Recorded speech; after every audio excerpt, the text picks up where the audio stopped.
Oke, selamat pagi kawan-kawan yang sudah menunggu dan sudah bergabung. Selamat bergabung kawan-kawan. Ini sudah dengan saya Om Stefan Langitan. Halo, selamat pagi. Selamat pagi buat semuanya. Mohon izin ya untuk buka masker. Ya, buka masker ya, biar kita ngomongnya biar agak kedengaran. Dan juga ini kita live-nya dari Bang Yos Cafe Bintaro nih Om. Oh. Ya.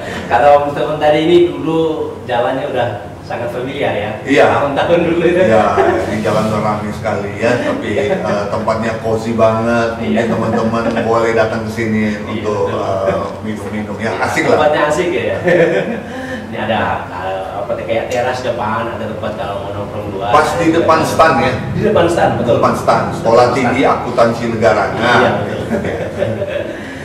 Iya, nah untuk seperti teman-teman sudah mungkin lihat di postingan-postingan Instagramnya 1tk.com dan juga Om Stefan.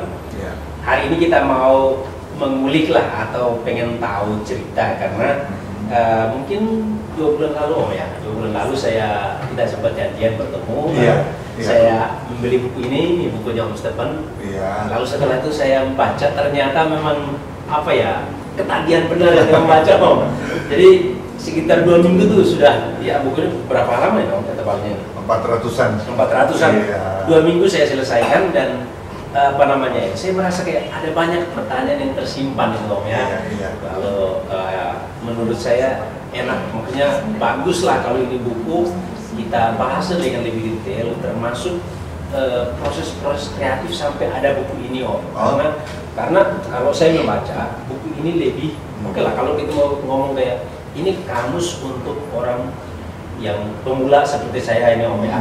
Mau touring, ini buku jadikan referensi, apalagi kayak misalkan perjalanan ke luar negeri. Mungkin teman-teman yang sekarang bergabung mungkin sudah mulai mimpi-mimpi, mungkin setahun, 2 tahun, 3 tahun ke depan mulai bermimpi ke luar negeri. Lalu buku ini sangat bermanfaat. Tetapi yang menariknya adalah buku ini bukan hanya ngomong soal teknis bagaimana kamu berjalan, tetapi step-step yang harus kamu lewati.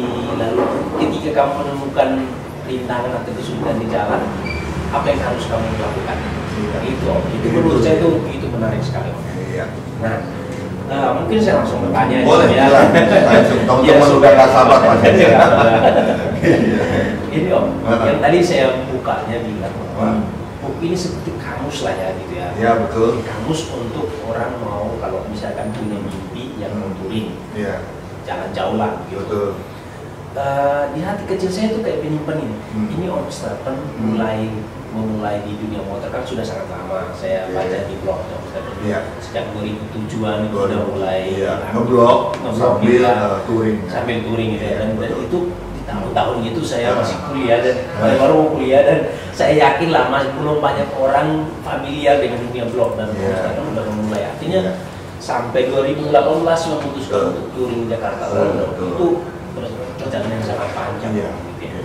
Artinya Om nggak takut ya kayak aduh saya menghabiskan rentang waktu panjang untuk belajar, dan sekarang dengan mudah saya ngasih kalau lu mau touring ini loh panduannya sangat mudah. Menurut Om tuh mewariskan ilmu itu penting nggak sih? Iya. Jadi teman-teman atau melalui Steve Elu yang wawancara saya di sini langsung aja saya jawab bahwa buku ini memang sebagai salah satu impian saya ya.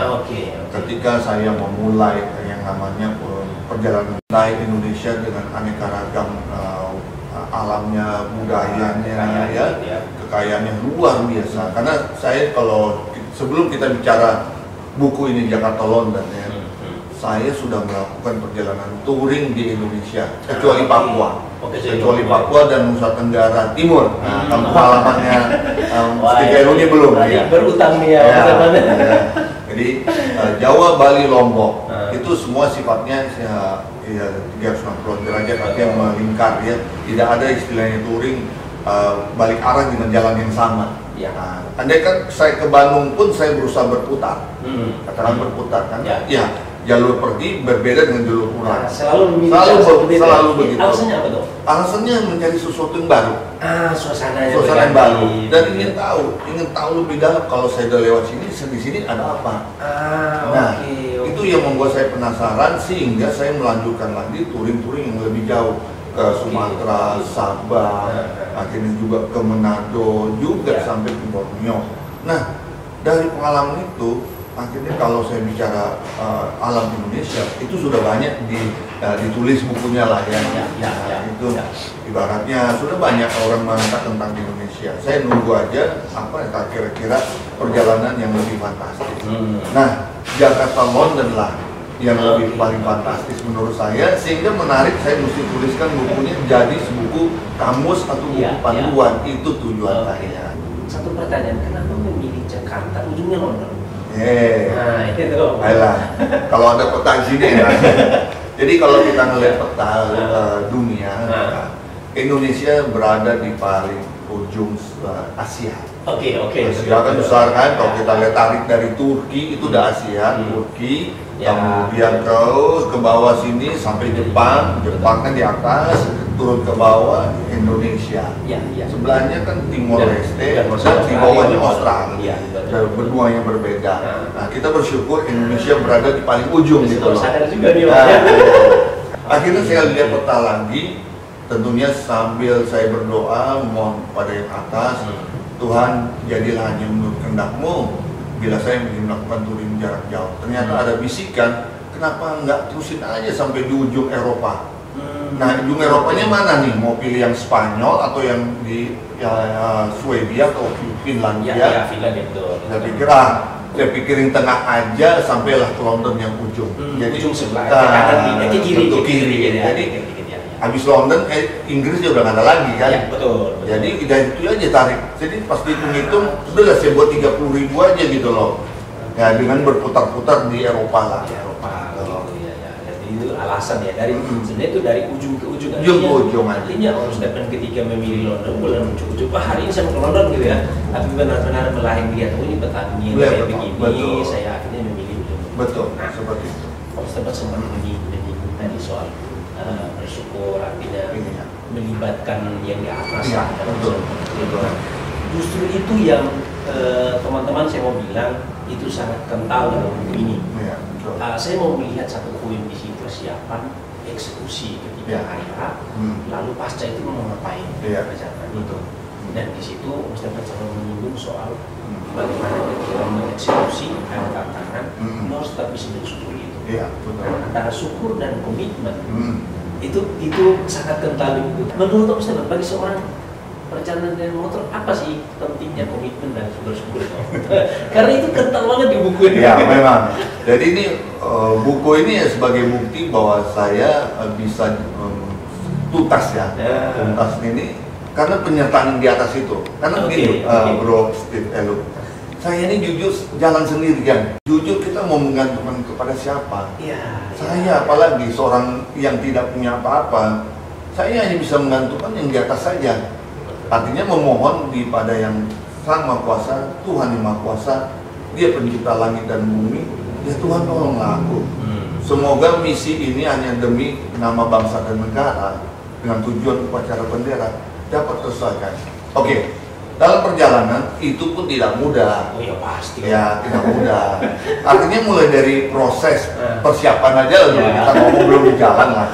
Persiapannya, jadi kalau saya sudah dapat finishnya 17 Agustus mau upacara bendera di kota London dan saya tarik mundur itu artinya kapan saya mau start. Jadi begitu saya tarik mundur, dapatlah jadwalnya kira-kira tanggal 23 Maret dan saya akan melakukan start atau 25 Maret gitulah. Ya. Jadi begitu tanggal 25 Maret saya turun tarik lagi nih, persiapannya butuh berapa lama? Nah, begitu. Jadi jauh nih. Jadi sebenarnya ide ini muncul kalau 17 Agustus 2018, saya dapat ide atau gagasan ini dapatnya 17 Agustus 2017. Satu tahun. Jadi tarik mundur lah ya. Jadi ini nggak gegabah langsung mau berangkat gitu. 1 tahun dan itu baru saya sampaikan kepada pihak keluarga bahwa saya ada rencana mau menuju ke London naik motor. Terus udah kalau dia jawabannya pasti gila kamu ngapain bla bla bla. Enggak, saya bilang dalam hati saya betul-betul sungguh-sungguh serius. Nah, mulai dari situ saya libatkan Yang Maha Kuasa. Ya, ya. Tuhan tolonglah kalau ini jadi kehendak-Mu, jadilah. Dari situ udah prosesnya apa? Ya, prosesnya kita urut lagi. Betul, kan? Dari Ya. mulai September membuat proposal Oke. gitu ya, saya menuliskan proposal, membuat draftnya, dan kemudian kepada siapa yang mau saya kirim. Nah, begitu kan? Itu soal strategi. Strategi juga, jadi semua langkah-langkahnya yang dasar itu saya lakukan, dan itu membutuhkan juga perjuangan disitulah. Karena apa? Proposal itu nggak langsung diterima, bro. Nah, itu juga. Iya, artinya begitu kita mau berangkat itu di bulan Maret, sponsor utama saya itu baru bulan Februari baru kasih jawaban. Satu bulan. Wow, itu udah deg-degan gitu Om ya? Itu antara hidup dan mati. Jadi gini loh, saya mau highlight untuk teman-teman. Ini saya juga baru belajar banyak dari teman-teman ini, tapi bagian yang sponsor-sponsor saya memang agak kita ke belakang dulu, karena saya takutnya kita jatuh pada apa namanya, pengen sponsor, tapi kita sendiri sebenarnya tidak siap. Gitu, Om. Di buku ini pun saya melihat sebagai bukan apa ya, tadi Om sempat menyinggung perjalanan ini pun tidak ujuk-ujuk langsung ngomong, saya mau ke London atau apa, tapi bahkan setahun sebelumnya ngomong ke keluarga dulu dan segala macam. Bahkan nanti setelah buku ini mau lahir, boleh dibilang ini bukan karya Om Stephen seorang, tapi ini boleh dibilang, kalau saya menyimpulkan begitu, keluarga langitan lah melahirkan buku. Prosesnya bagaimana tuh sampai melibatkan keluarga? Iya, oke. Jadi begitu setelah selesai perjalanan ini, saya kan sudah saya sampaikan waktu dengan istri, nazar saya, nazar nih, ikrar saya harus jadikan sebuah buku yang berguna buat masyarakat dan bangsa dan negara. Ya, jadi ada 3 buat anak-anak, teman-teman, buat keluarga, ada bukti, dan buat teman-teman yang ingin melakukan perjalanan touring khususnya yang ingin meraih impian. Nah, ini kita bicaranya karena semua tuh dasarkan impian. Jadi bagaimana mereka ingin meraih impian dan itu menjadi terrealisasi, dan juga saya juga wujudkan buku ini buat bangsa dan negara. Dan itu saya libatkan keluarga. Karena waktu awal kan sudah saya bicarakan sama istri, ini saya akan jadikan buku, tolong dibantu juga kalau saya sudah membuat semacam right report laporannya, tolong kita sempurnakan dan jadikanlah sebuah buku dengan bahasa-bahasa yang menarik. Dan di situ keterlibatan sang istri untuk merapikan, menjadikan kalimat-kalimat yang cantik dan enak dibaca. Artinya bahwa pertama bahwa tadi buku ini memang sudah diniatkan dari awal, ya, dinazarkan dari awal. Betul-betul begitu ya, betul-betul mulai dari ini kalau mau jalan, hasil dari perjalanan ini mau di outputnya mau menjadi apa, betul. Buku lalu keluarga juga sangat mendukung, termasuk teman istri tadi bahkan bersedia untuk menjadi kayak co-writer lah, gitu ya, dan sekaligus teman diskusi sampai melahirkan buku ini. Saya lebih masuk lagi. Selama perjalanan 5 bulan Om ya? 5 bulan. Dari Maret sampai Agustus, betul. Ya, di London. Momen paling menggembirakan itu apa, dan momen mungkin membuat Om Stephen paling agak sedih atau kayak, aduh gimana perjalanan itu apa? Yang paling berat, yang paling berat gitu ya. Dari yang bahagia dulu. Ya, kalau yang bahagia udah pasti begitu sampai di finish lah ya. Begitu saya di finish di kota London, saya benar-benar luar biasa lah. Sebetulnya dalam perjalanan itu sangat bahagia semua. Semua. Apalagi begitu puncaknya, akhirnya finish di kantor duta besar atau kedutaan besar Republik Indonesia di kota London. Saya benar-benar ikut upacara, maju ke depan, diberikan nasi tumpeng, dan itu disaksikan sama istri dan anak, karena istri dan anak ikut menyusul. Menyusul. Terbang ya. Itu kebahagiaan kami lah. Namun kalau ditanyamu dalam perjalanan apa yang tidak menyenangkan atau yang paling terberat, yang paling terberat yang tidak menyenangkan adalah rute di Sumatera. Malah di Sumatera, di Indonesia, jadi di tanah air. Kenapa saya katakan? Itu adalah perjalanan yang paling awal keluar dari rumah, saya menuju Serpong kemudian ke arah Merak, naik kapal feri kemudian menuju ke Bakahuni. Nah, mulai dari situ, ini bener nggak sih saya sampai ke London? Nah, gitu loh. Mulai ada pertanyaan gitu, Bunda ini bener nggak sih perjalanan ini sampai ke London? Itu saya nanya.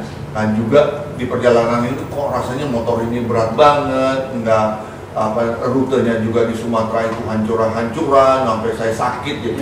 Saya sakit gitu loh. Nah, itulah sakit itu pun menyatukan mental saya. Ini mau terus apa enggak gitu loh. Nah, sakitnya di Pekanbaru. Jadi baru di Pekanbaru gitu loh.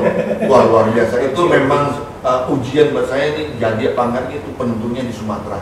Karena kalau nggak jadi saya masih di Sumatera. Masih gue cukup sampai di Bukit Tinggi aja atau sampai di Asahan aja dah, ya gue pulang lagi dah, nggak kuat deh gitu. Nah, tapi ternyata atas penyertaan yang di atas, saya tetap masih punya semangat bahwa impian ini harus diraih, buku harus dibuat dan segala sesuatu harus terjadi. Nah, akhirnya jadi. Oke, berarti ini kalau saya membayangkan bercerita melalui di Sumatera itu, pernah kepikir nggak ya? Kalau perjalanan ini semakin jauh dan pada akhirnya entah karena alasan eksternal tentang lingkungan atau fisik lalu harus pulang, itu kan lebih jauh. Lebih pulang waktu di Sumatera biayanya pun lebih sedikit. Itu tadi tapi dengan semangat juang saya. Jadi perjalanan saya atas namakan bangsa kan. Saya ini pejuang. Masa cuma Sumatera aja pakai gitu loh gitu. Ya. Nah, kita masuk ya tadi teman udah menyinggung. Saya yakinlah teman-teman yang ikut sekarang atau nonton sekarang itu berpikir soal gimana sih kalau kerjaan itu dibiayai atau sponsor. Nah, menurut Mas Teman, bagi seorang pemula katakanlah saya, ketika saya mau mendatangi sponsor gitu, untuk membiayai perjalanan saya, apa yang saya harus punya dulu nih? Ke si sponsornya biar saya bisa dipercaya. Jadi tips-tipsnya aja ya. Oke. Ingat teman-teman bahwa saya mulai kegiatan touring ini di tahun 2000-an ya. Jadi saya awalnya tuh tahun 2004 dengan motor Honda Tiger. Kalau mundur berapa tahun itu? Nah, jadi hampir mungkin sudah 15-16 tahun lalu lah ya. Jadi teman-teman harus dimaklumi bahwa Anda tidak bisa membalikkan tangan. Artinya mendapat informasi dari saya sekarang, wah saya juga mau berangkat nih tahun depan atau 5 tahun lagi, belum cukup waktu kalau dulu pengalaman. Jadi tips saya yang pertama adalah bangun dulu pengalamannya. Pengalaman touring pengalaman touring. Jadi yang jarak pendek, nggak usah bilang jarak jauh. Jarak pendek entah kemana, atau mungkin satu provinsi aja dulu dihabisin.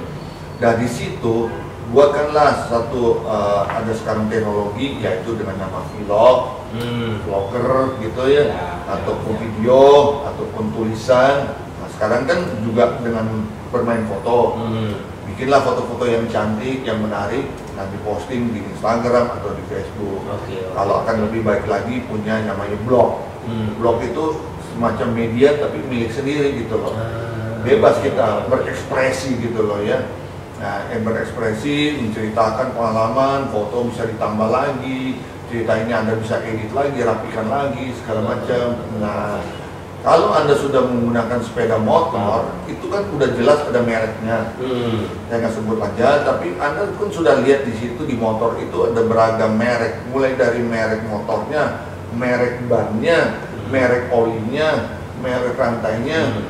Bahkan jaket pun ada mereknya, helm ada mereknya. Kenapa tidak sekalian diulas atau diangkat? Gitu. Jadi waktu awal-awal kita rajin menulis, membuat vlog, video, foto yang sifatnya langsung mengulas tentang yang di sekitar dunia motornya gitu loh. Wah, saya pakai oli ini jarak 3000 km, oli ini mantep banget nih. Testimoni kan namanya. Ceritakanlah. Mau cerita di vlognya atau cerita di blognya. Nah, zaman saya dulu masih di blog. Racinis gitu ya. Terus sampai foto kan. Jadi foto buktikan bahwa oli yang saya tuang itu adalah benar-benar yang saya ceritain. Jadi bukan cerita bohong nih. tuang ada fotonya. Kalau sekarang kan udah ada vlog, udah ada Instagram, foto langsung aja. Cerita story malah langsung. Nggak capek-capek semalaman. Nah, gitu ya. Jadi Iya, disitulah teman-teman mengangkat brand-brand merek-merek itu sejak teman-teman sudah melakukan perjalanan. Ini kita belum nyinggung soal sponsor ya, artinya kita ngomong aja dulu apa yang mau kita lakukan. Apa yang mau kita lakukan itu dulu, jadi kita lakukan, jadi kita belum menggait, belum. Bahkan ketika Anda camping pun, Anda pakai kursi apa, tenda apa, ya diangkat aja mereknya, ya. Kan berikanlah review, bahwa ini merek ini, aduh sayang kurang bagus nih, kurang bagusnya kenapa? Kasih alasannya, tidak enaknya kenapa? Kasih alasannya. Jadi karena apa? Dengan pemberitaan yang kita tulis itu kan dibaca yang punya merek nih. Dibaca nih. Nah, saya punya blog ini dibaca nih yang punya merek. Wih, ini udah disering banget dia ditulis merek ini sama orang ini gitu loh. Akhirnya yang punya merek ingin ketemu gitu loh, ingin kenalan. Ini bisa nggak kita kerjasama? Ya bisa aja. Kalau mau kerjasama, saya bisa touring lagi karena bisa sponsorin saya. Gitu teman. Jadi kita manfaatkan perjalanan pendek-pendek, tapi sambil mengulas tentang produk-produknya dan juga kita konsisten lakukannya. Konsisten ya, jangan cuma setengah-setengah gitu. Gitu. Artinya gini, kalau bila mungkin kasar nih gitu, ya udah kita capek dulu lah, capek dulu, waktu menulis, menyiapkan semuanya. Pada akhirnya hasil itu akan datang. Ada waktu. Pengalaman Mustafa itu, ini mungkin orang juga lalu bertanya-tanya, itu berapa lama sih Om harus kayak gitu? Apakah kita nulis sebulan 2 bulan lalu langsung dilirik oleh yang punya produk itu berapa lama? Pokoknya konsisten aja ya. Jadi kalau Anda punya waktu untuk touring, jalan, silakan Anda manfaatkan waktu tersebut untuk mengangkat, termasuk dunia wisatanya ya. Misalnya kita ke puncak, di situ ada kebudayaan apa yang menarik, kita angkat, foto pemandangannya bagus. Jadi juga sekarang dengan Instagram kan kita bisa langsung tag aja kepada yang punya hotel namanya siapa, di tag. Kemudian Anda bisa langsung tag juga ke Pak Menteri Sandiaga Uno barangkali. Ya kan? Beliau ini kan lagi gaul-gaul tentang mengangkat wisata Indonesia kan. Dia juga nggak masalah mau di tag dia atau Kementerian Pariwisata Indonesia. Jadi kita tag semuanya. Jadi merek-merek tadi, oli, rantai, helm, aki, semua di tag aja. Artinya menunjukkan eksistensi kita dengan produk-produk ataupun dengan wisata-wisata yang kita jalani. Di buku Mustafa ini itu kan juga membahas tentang bagaimana menyusun proposal. Mustafa, satu hal yang Mustafa ulang-ulang di sini adalah kamu punya tujuan akhir dan touring ini kamu mau ngapain? Artinya di situ harus menyematkan sebagai visi dan misi. Menurut saya itu seberapa penting itu untuk sebuah perjalanan dan juga mungkin untuk ketika kita mau masukin sponsor tadi. Jadi itu penting yang namanya sebuah perencanaan. Kita harus punya tujuan. Tujuan akhirnya atau hasil istilahnya secara umum ini mau jadi apa gitu loh. Dan kita sekarang gini aja, contohnya sekarang situasi sekarang kan pandemi ya. Yang contoh aja, teman-teman pengen touring nih, terus kemudian mau bikin proposal. Saya kasih saran, visi utamanya adalah kita membangun ekonomi Indonesia lebih maju lagi. Kan bocor langsung. Bocoran tapi bisa dimanfaatkan. Bisa dimanfaatkan. Kita akui dong. Situasi sekarang ekonomi Indonesia benar-benar lagi corak marian, kurang baik lah ya. Kemudian kita punya visi membangkitkan gairah ekonomi. Itu visi umum. Jadinya bagaimana soal nanti lah. Tapi visinya. Sekarang misinya kita mau ngapain? Yaitu membangun, meningkatkan pariwisata Indonesia, mempromosikan daerah mana tadi ini, misalnya mau ke Danau Toba, Danau Toba sebagai super destinasi yang akan diangkat. Buat misinya 1, 2, 3, 4, 5. Nah ini Om Stefan lalu mengingatkan saya terus ini Om. Kalau bagi saya ini Om Stefan sudah sangat senior lah ya di bagian dunia otomotif, terutama yang terkait dengan perjalanan otomotif dalam perjalanan dan dengan obrolan baru saja itu menunjukkan sikap Om Stefan yang mau berbagi. Apa motivasinya Om? Pengen berbagi terus bahkan lewat buku yang tulisan yang sangat penting. Oke, masa berbagi ingat. Buat saya prinsipnya adalah hidup ini satu kali. Dan saya akan mati juga satu kali. Kan? Jadi karena saya punya kesempatan cuma satu kali, nggak ada salahnya apa yang saya miliki saya bagi dia. Nggak takut kayak kecuri idenya Om? Silahkan buat teman-teman. Jadi biasa. itu aja. Saya memang sudah diberi kesempatan bisa menyelesaikan Jakarta London dengan baik. Saya sudah keliling Indonesia juga sudah baik, semua baik. Nggak ada salahnya saya berbagi melalui pengalaman cerita ini. Juga saya berikan juga ada giveaway buku ini ada 5 saya siapkan tadi kan ada 5 ya. Jaga informasi, tadi visi, misi udah saya bagi itu karena memang saya lebih senang berbagi karena tadi saya cuma hidup satu kali, mati satu kali. Nah, di buku ini Om Stefan berceritakan dengan sangat detail, tetapi saya mau konfirmasi, bagaimana sih ketika kita di perbatasan antar negara? Ngurusnya itu lama nggak sih atau proses kita harus lakukan apa? Karena di situ kita mengalami faktor terbatasan bahasa segala macam. Pengalaman saya juga jadi perbatasan ya ini memang dakdikduk gitu. Masalahnya dakdikduk itu aja. Ini bisa masuk atau enggak nih? Betul. Atau kita bisa keluar atau bisa masuk. Jadi gini. Pengalaman ini harus dilandasi adanya sebuah pengalaman dulu. Saya bersyukur, sekali lagi bersyukur, saya pernah melakukan touring Borneo, keliling Borneo itu 360 derajat, Kalimantan, termasuk dengan Malaysia, Brunei, tiga negara di tanah Indonesia itu kan Kalimantan, langsung berbatasan dengan Malaysia. Disitulah pengalaman saya tahun 2017, saya masuk negara Malaysia dengan membawa dokumen yang diperlukan yaitu paspor dan untuk dokumen motor yang disebut dokumen custom, bea cukai, ya namanya karnet, CPD karnet. Hanya 2 dokumen itu aja. 2 dokumen itu yang paling dibutuhkan. Nah, paspor untuk imigrasi saya secara pribadi dengan karnet tadi, buku kuning untuk motornya. Keperluan motor itu di bagian custom atau bagian bea cukai. Nah, pengalaman ini saya lakukan di perbatasan PL Ben Aruk, pos lintas batas negara Aruk untuk masuk ke Malaysia. Itu pengalaman waktu yang iya. Dan ternyata saya sudah bisa melakukan itu. Sebaliknya dari Malaysia masuk Indonesia lewat Kalimantan Utara juga bisa saya lakukan. Dari pengalaman itu saya semakin punya percaya diri. Kan kita harus punya percaya diri itu hanya berdasarkan pengalaman. Kalau nggak punya pengalaman ya mungkin bingung gitu. Mau tanya orang, lu lebih mana? Karena punya pengalaman pribadi, saya pun percaya diri untuk menyeberang ke Malaysia. Malaysia ternyata prosesnya sama. Cuma 2 tadi yang diperlukan. 2 dokumen tadi itu ya.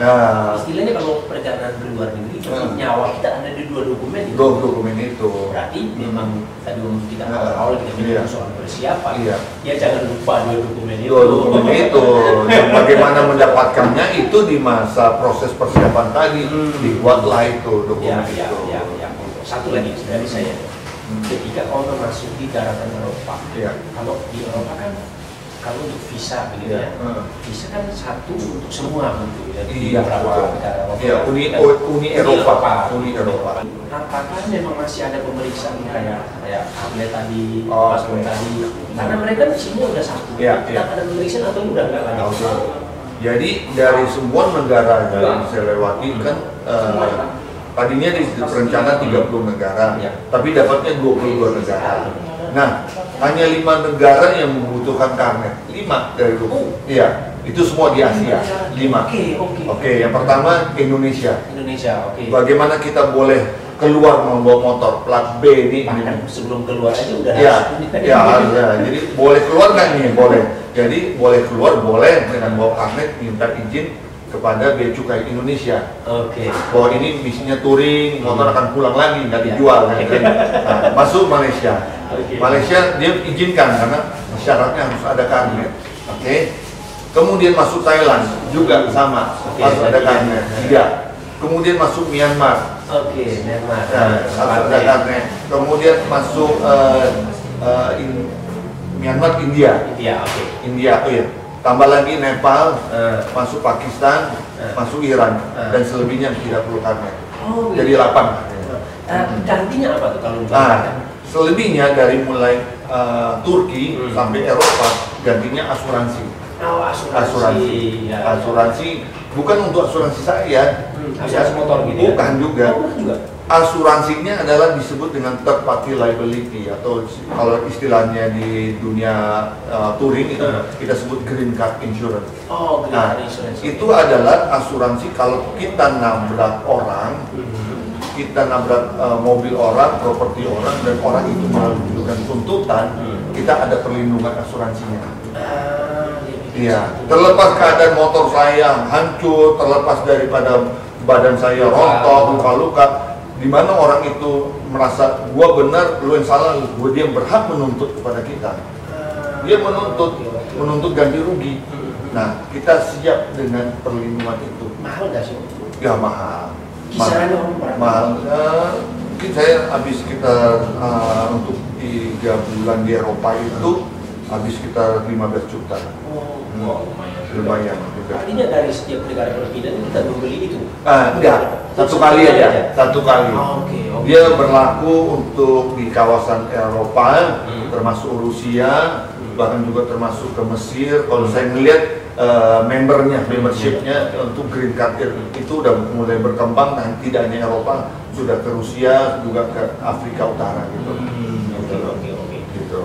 Dan itu bisa kita dapatkan waktu di perbatasan? Di perbatasan. Nah, biasanya pengalaman saya kemarin, saya sudah dapat PDF-nya, filenya, kemudian begitu di perbatasan saya tunjukin ini. Mesti beli waktu di Indonesia atau? Enggak, saya belinya udah mau dekat.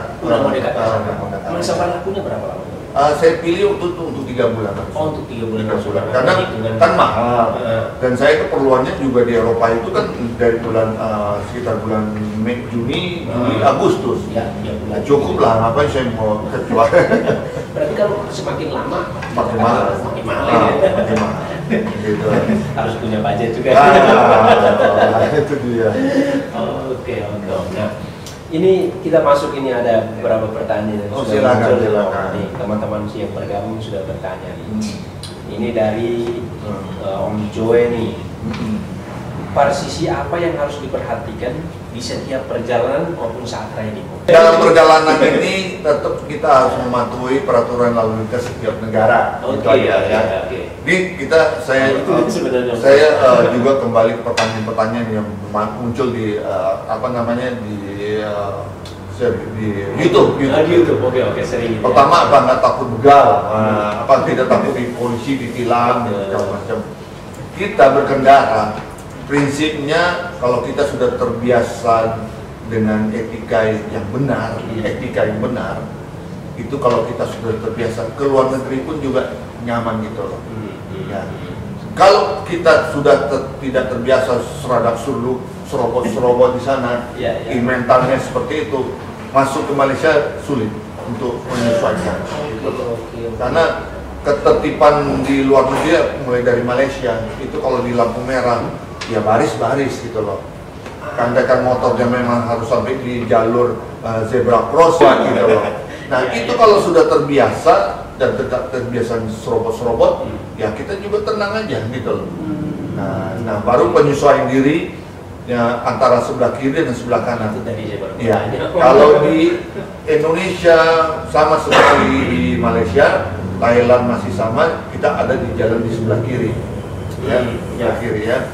Nah kemudian masuk Myanmar sudah di sebelah kanan, kita pindah. Nah, Myanmar saya anggap seperti lagi di Eropa aja, jadi saya belajar karena di Eropa latihan. Sedangkan Myanmar kondisi situasinya hampir sama kayak Indonesia lah, mirip-mirip lah gitu. Pindah jalur aja sebelah kanan. Jadi saya belajar untuk menyesuaikan diri. Masuk India pindah lagi ke kiri. Wow. Gitu. Biasa enggak, itu sama aja kayak Indonesia gitu. Tapi kan balik lagi gitu. Balik lagi ya. Masuk Nepal masih sebelah kiri, masuk Pakistan masih sebelah kiri, masuk di Iran baru sebelah kanan. Setelah itu terus sampai Eropa dan masuk di Inggris balik lagi sebelah kiri. Gitu. Nah, yang penting prinsipnya kita dari awal sejak di tanah air punya etika berkendara yang sopan dan baik. Catatan penting gitu buat kawan-kawan. Artinya ya sebenarnya nggak sia-sia loh apa yang kita lakukan di sini. Ketika kita ya patuh itu akan punya efek panjang ketika kita mau bepergian ke negara lain. Betul. Itu sangat luar biasa. Ini satu poin yang sangat penting lah buat kita perhatikan. Oke Om, ini pertanyaan lagi lalu ini apa saja yang dibutuhkan untuk mendapatkan dokumen motor Om? Oke. Dokumen motor ya tadi untuk touring ke luar negeri kita hanya butuh karnet untuk kepentingan custom atau bea cukai saja ya. Untuk urusan bea cukai custom nanti di setiap perbatasan itu gratis nggak bayar. Tapi ketika kita mengurusnya di tanah air, kita mengurusnya ke kantor Ikatan Motor Indonesia. Ikatan Motor Indonesia IMI, dan di sana kita harus dipersyaratkan memiliki paspor, SIM, karena kita mau keluar negeri kan. Itu administrasinya dan ada biaya administrasinya dan semuanya sudah saya jelaskan di buku ini. Di buku ini ada keterangannya di halaman berapa ya? Pokoknya ada di sini, detailnya di sini. Udah jelas syarat-syaratnya udah ada di sini. Jadi teman tadi yang mau bertanya segera aja miliki buku ini karena semua ada di sini. Om Stefan menuliskannya sangat detail bahkan mulai dari persiapan gitu ya. Oke Om. Nah ini ada satu lagi nih Om. Pertanyaan nih. Om, bagaimana cara membangkitkan motivasi diri agar bisa pergi touring dan bagaimana untuk bisa meyakinkan diri supaya bisa pergi jauh? Wow, ini pertanyaan menarik ini. Menarik sekali ini karena pertanyaan seperti saya dulu. Nah, itu. Saya dulu begitu juga gitu ya. Ini langsung bisa dijawab dengan pasti nih kan. Jadi teman-teman, pertama teman-teman harus berani membuat impian. Impian itu bukan ngawang-ngawang atau diambang-ambang dalam pikiran begitu, tetapi ditulis. Jadi ambil pulpen seperti ini ya, saya buktikan sendiri ya. Nah ini kan pulpen nih. Nah, kemudian ini buku. Dan buku itu Anda ambil satu halaman kosong, Anda bilang satu mau touring kemana. Dua, nah, sebelum yang jauh, ini kan kejauhan, ya, yang dekat dulu, dua yang dekat sini, yang tiga yang lebih dekat lagi, yang keempat lebih dekat lagi. Jadi ini diurut dulu sebelum mencapai 45. Jadi kita mulai dari yang dekat dulu, bergeser. Nah begitu teman-teman melakukan touring, lihat bukunya, wah bener ya, gue udah sampai juga ke sini di tik. Bogor, ya Bogor, Bogor udah ya gitu sendiri lagi. Nah, bikin lagi kemana? Oh, jadi dengan buku itu langsung bisa menjawab perjalanan kita. Nah, yang belum ini baru, ini belum nih gimana ya? Nah, baru masuk langkah berikutnya. Artinya tapi kan kita sudah membiasakan diri tadi yang jarak-jarak dekat tadi. Oh, tadi ke Bogor nih kalau kita masih takut kayak gimana nanti di jalan atau kehabisan bensin atau apa, kita sudah latihan nih. Udah latihan, bangun pengalaman, betul. Nah biasanya kan teman-teman suka melakukan perjalanan touring kan rame-rame, bersama teman-teman. Itu ikutin aja dulu rame-ramenya, karena kita perlu juga membangun pertemanan dan juga pengalaman touring dengan teman rame-rame. Tapi bila teman-teman sudah merasa ingin mandiri, sebaiknya pilih ambil keputusan untuk solo riding, jalan sendiri. Itu baru saya tanya. Betul. Mungkin teman-teman yang sedang bergabung ini juga ingin tahu. Kalau kita mau belajar touring yang baik, jadi ya kan versi touringnya masing-masing dan dia punya pendekatan sendiri. Tapi Mungkin bagi yang misalkan pemula seperti saya nih, saya akan mulai enaknya saya gabung komunitas dulu atau saya pergi sendiri dulu. Oke. Nah, menurut Om Satu gimana? Sebaiknya gabung dulu dan klub dan komunitas. Oke. Belajar. Oke, belajar. Gitu. Belajar dulu. Kita tahu dulu apa namanya pengalaman atau gaya ridingnya. Ada yang gaya ridingnya kenceng, ada yang tukang makan, ada yang tukang berhenti, mau apa gitu. Ikuti aja dulu. Oh, ini gayanya suka gini. Nah, kita ini sayangnya dari posisi mana? Posisi tukang makannya atau tukang ngebutnya atau yang mana gitu. Nah, kalau kita bisa berkaca diri sendiri daripada mengacaukan dengan teman-teman di kelompoknya, besok-besok sendiri aja ngebut. Nah, artinya jadi Om Satu mau bilang bahwa kenali karakter kita masing-masing ya. Iya. Kita maunya apa sih? Gitu. Dan setelah itu ketika mengukur, oh, kayaknya bisa nih saya coba Ya. sendiri. Nah, itu tadi Om Satu sudah kasih tipsnya. Mulai dari yang dekat, semakin jauh, semakin jauh, semakin jauh. Iya. Wow, obrolan kita hari ini lumayan. Ini sebenarnya lanjutan tadi Om. Kalau bepergian jauh seperti Om, yang lakukan ke Jakarta, dan begitu ya. Apa yang bisa dilakukan supaya daya tahan tubuh kita tuh kuat untuk perjalanan 5 bulan itu? Singkat gitu. Lagi lah. Apalagi cuaca berubah. Cuaca berubah. Jadi teman-teman semua tuh diawali dengan pengalaman di tanah air. Nih, andai kata Jakarta Bogor itu dekat 60 km, tapi hujan. Nah, ini ada dua keputusan, mau berteduh atau mau hajar terus. Nah, disinilah fisik kita tahu, oh ternyata baru gerimis saja gue udah bersin-bersin. Nah, berarti Anda mesti berhenti istirahat. Karena kalau hujan, udah ya hujan bakal kena flu nanti ya. Nah, berteduh dia. Jadi kekuatan teman, fisik teman itu hanya berdasarkan pengalaman, udah tahu. Dan bisa juga tahu, saya tuh sehari bisa kuatnya berapa kilo gitu loh. Karena ada yang bilang, waduh gua kuatnya paling jauh cuma 60 kilo Jakarta Bogor. Karena di tengah jalan dia banyak berhenti makan, bulan, gitu kan. Ada yang non-stop, dia bilang, wow dengan bangga dia bilang, malah dia bilang, saya malam-malam jam 2 pagi saya jalan main di tengah malam katanya. Ya, Anda bisa kenceng tengah malam, coba di jalan keramaian pas lagi macet, Anda nggak bisa. Jadi Anda pun jangan mengukur dengan yang tidak biasa gitu loh. Riding itu ambil waktu yang bagus adalah jam 8 pagi ya sampai jam 6 sore. Kenapa? Bagi kita yang mau touring ke luar negeri atau yang jauh-jauh, kita butuh waktu siang hari apa? Karena kita tidak kenal daerahnya. Satu. Itu penting. Ya, saya kalau mau ke Sumatera karena saya belum tahu daerahnya, mendingan saya ambil pagi aja. Ya, akhirnya siang berangkat jam 7 pagi sampai jam 6 sore. Ya karena apa? Yang namanya kriminal, begal segala macam itu kan biasanya malam hari. Iya, dan tercipta karena situasi. Karena jalan sepi segala macam. Jadi hindari artinya yang sifatnya membahayakan diri kita sendiri. Oleh karena itu pagi sampai sore dan disitulah ada matahari akan bagus buat berfoto. Dokumentasi foto kamera sangat baik dengan matahari. Ya mendung aja nggak bagus. Video aja saya kalau bikin, waduh mendung, aduh jelek banget, dia sayang. Ya, tapi kalau dengan matahari itu adalah di pagi hari sampai sore.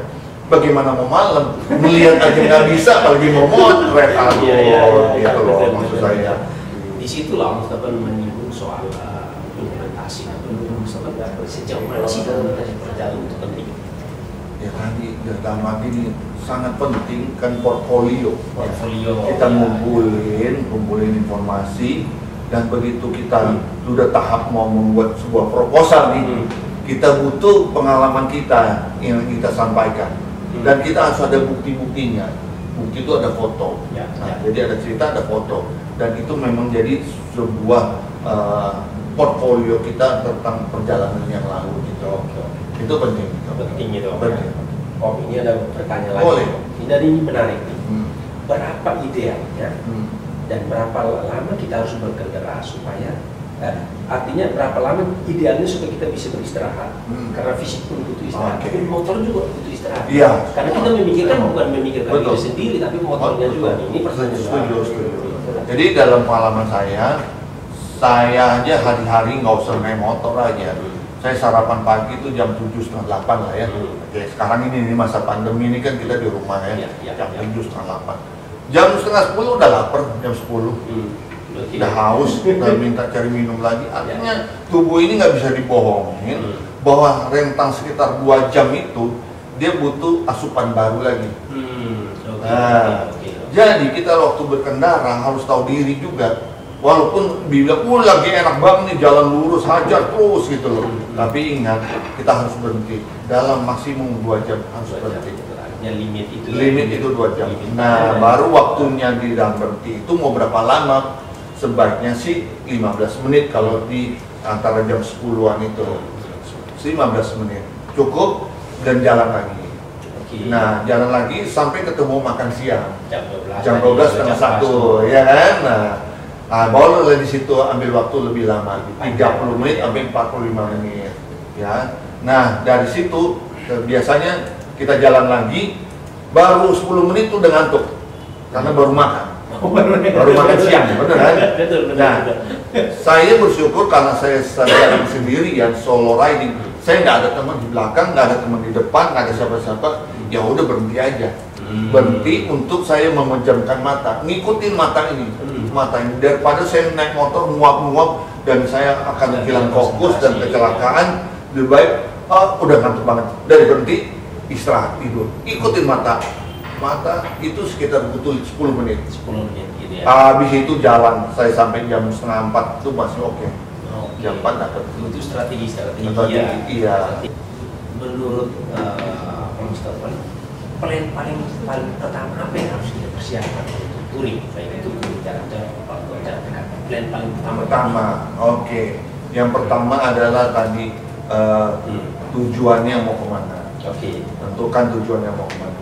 Dan misalnya dari teman-teman sudah tentukan tujuannya itu mau ngapain. Jadi ada visi, ada misi, ada misi itu ya. Oke. Barulah dari situ baru kita ngangkat, berarti saya akan menggali wisata Indonesia sampai ke pelosok-pelosok daerah. Nah, pelosok daerahnya di mana? Misalnya kita ini dari Jakarta sampai ke Bali. Itu kan rutenya bisa ada lewat selatan, tengah, utara. Kita lihat yang mana. Nah, ini kan terbentur juga dengan waktu. Kita dapat waktunya berapa? Gitu. Ada sebagian teman-teman masih kerja di kantoran, sehingga dia kesulitan untuk mendapatkan izin cuti, gitu kan? Berarti teman-teman harus bisa maksimumkan. Nah, saya sarankan dengan keterbatasan waktu ini bukan berarti teman-teman harus maksa jalan riding malam. Itu nggak ada gunanya riding malam. Karena itu bukan menggali wisata, gitu loh. Itu hanya bablas-bablas saja, ya kan? Apalagi Anda jalur utara Pantura itu jalur mudik, jalur pulang kampung lah. Apalagi lainnya udah jalan tol juga bisa pada. Jadi teman-teman harus persiapkan secara matang tentang rencana itu dari segi waktu, rute, petanya mana dan juga misinya atau visinya mana. Obstacle ada ini dan menurut saya katakanlah misalkan saya ini pekerja yang bekerja Senin sampai Jumat, liburnya cuma Sabtu Minggu, dan mungkin waktunya harus spesifik lagi mengunjungi keluarga, ponakan, apa itu macam-macam. Betul. Bagaimana menurut Om Stefan, bagaimana membagi waktu antara bekerja, urusan keluarga dan juga kebutuhan touring? Tipsnya dari Om Stefan. Saya melihatnya tahun 2000-an, saya juga sebagai orang kantoran mengambil Sabtu Minggu, saya minta izin sama istri bahwa saya punya blog, yang blog itu harus diisi lah. Saya mencari konten namanya, cari konten, kemudian istri izinkan, saya membeli kamera pocket tuh masih digital itu, kemudian motor ke Bogor, pulang, kemudian saya upload, dapatlah ceritanya, dan kemudian ya bagi lagi minggu depan berarti saya waktunya sama keluarga. Kemudian cari lagi sekarang ada namanya cuti bersama. Cuti bersamanya lumayan nih 4 hari nih. 4 hari saya plot nih mau kemana. Nah, klub komunitas juga punya acara. Ikutin dulu acaranya. Nah, yang menarik waktu ikut acara dan klub komunitas, biasanya teman-teman itu berangkatnya kan tengah malam. Jam 10. Ya, dari sini mau ke Anyer Carita, berangkatnya jam berapa? Jam 10 malam. Nah, saya rubah strategi. Saya berangkat jam 4 subuh pagi-pagi, menyusul namanya. Nah, Jadi dengan berangkat jam 4 subuh, saya ketemu dengan teman-teman di sana jam 7 pagi. Apa bedanya? Ya. Yang jalan malam Ya, di sana, ya kan? Ya, ya. Sampainya juga ketemu lagi pagi juga. Nah, begitu. Ini hanya strategi aja. Dimana saya bisa secara bebas ya, karena saya punya keluarga, saya nggak mau meninggalkan. Istri juga masih minta malam minggu di rumah dulu dong. Gitu. Ya, kamu bangun pagi-pagi jam 3, jam 4 jalan ya udah. Begitu. Artinya harus proporsional lah ya. Proporsional bagi waktu sama keluarga. Sebenarnya mungkin kita punya waktu 10 sampai 15 menit Ya, lagi, Om. Jadi ini masih ada satu pertanyaan lagi nih, Om. Selama riding antar negara, apa yang harus kita lakukan buat dapat spare part motor waktu di negara ini? Oke. Apakah memang kita dari awal sudah memikirkan, oh pakai motor merek ini supaya di negara ini ada, di negara ini ada, atau gimana? Oke, ya. Motor yang saya pakai, teman-teman bisa lihat sendiri lah ya, di gambar buku itu. Kenapa motor itu 250 cc? Oke. Nah, ini menarik juga. Tuh, karena begini teman-teman, 250 cc itu terjangkau buat semua orang. Saya nggak mau yang mahal-mahal gitu ya, mau spare part juga mahal, susah dicari gitu. Dan kebetulan untuk merek yang saya pakai itu, motornya juga menggunakan bisa menggunakan spare part secara universal. Fast movingnya seperti kanvas rem. Dari merek lain bisa diaplikasikan. Filter oli bisa merek lain bisa dipakai. Semua masih universal. Itu sengaja saya pilih dengan pikiran saya adalah motor ini mudah untuk mendapatkan spare part. Saya nggak mau mempersulit diri saya sendiri. Oleh karena itu saya milih yang 250 cc saja. Dan lagi teman-teman yang mau berangkat touring, saya buktikan 250 cc aja, kan harganya sekitar 70 juta. Ya, lebih baik 70 juta terbeli daripada 150 juta ke atas nggak kebeli gitu loh. Betul. Teman-teman udah menyerah, motornya mahal, karena milih yang mahal gitu. Nah, seperti ini soal bagaimana menentukan sisi motor. Iya. Apakah memang di luar negeri itu ada aturan, misalkan katakanlah misalkan di Indonesia sisi paling kecil 125 misalkan kan kayak apakah memang itu di perjalanan luar negeri itu boleh juga pakai itu, atau sebaiknya upgrade karena mungkin situasi di dalam beda, internasionalnya beda, atau gimana menurut? Motor yang diproduksi oleh setiap pabrikan bisa dipakai ke jalan raya. Ya. Oke. Itu paling dasarnya nih. Iya. Dari pertanyaan saya itu karena membayangkan itu, pokoknya mungkin enak lah kita sayang banget motor kita udah pakai berapa lama dan kita pengen ya motor itu ada. Iya. Cuman itu dari yang perlu dipahami sekarang, untuk Eropa sudah tidak diizinkan lagi motor 2 tak. Nah, teman-teman ada yang masih idealis, motor 2 tak saya yang kenapa berasap ini saya mau bawa sampai ke Eropa. Ya, teman harus pikir lah. Ya, gitu. Ada peraturan. Di situ begitu kita ke ini, karena motor Indonesia meminta dokumentasi. Saya yakin Anda akan ditanya dulu motornya, karena ada pertanyaan-pertanyaan. Begitu motor apa yang mau dipakai, karena itu jadi data. Kan kebutuhannya untuk bea cukai atau custom. Itu kan spek data motor itu jelas. Motornya cc-nya tipe apa, warna apa, segala macam. Nah, begitu kita sudah mengajukan data ini kepada ini kan mempertimbangkan dapat izin atau enggak. Pertanyaan ini mungkin terakhir ya, ini kita udah 15 menit ini. Udah 1 jam lebih. Oh iya. 1 jam lebih. Mungkin kalau kalian mau yang belum tahu detail ya tentang Mas Stefan, bisa mengunjungi YouTube-nya di Motobikers. Motobikers.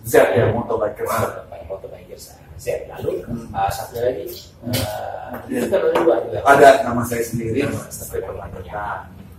Kalian bisa, karena sebenarnya kisah tentang buku ini dan juga yang kita bicarakan ini itu Stefan sudah berbagi kayak tips dan trik di channel dia gitu. Saya udah ngikutin tiap kali Stefan bikin. Bahkan yang terakhir tentang mengatasi box itu jadi belum dijalanin. Itu saya selalu nonton itu. Dan teman-teman di luar sana atau yang bergabung di sini dan mau pengen tahu detail dan juga selain membaca buku dan mau belajar banyak, datang ke channel Betul ya. Nah, oke Om. Terakhir Om, pesan Om Mustafa buat saya dan kawan-kawan di luar sana yang mungkin baru mulai bermimpi untuk touring. Iya. Pesannya apa? Pesannya ya. Bangun impian setinggi mungkin. Ya. Oke. Nah, dari setinggianmu kemudian dibuat lagi untuk meraih impian terbesar itu dibuat lagi apa yang harus dilakukan. Jadi harus dibuat terperinci juga gitu. Jadi kita jangan saya mau touring sampai ke Amerika gitu kan. Terus kemudian ya udah gitu aja. Terus harus dituliskan dulu. Berarti saya touring di dalam negeri dulu. Dalam negerinya kemana? Itu ditulisin tadi saya praktekkan gitu.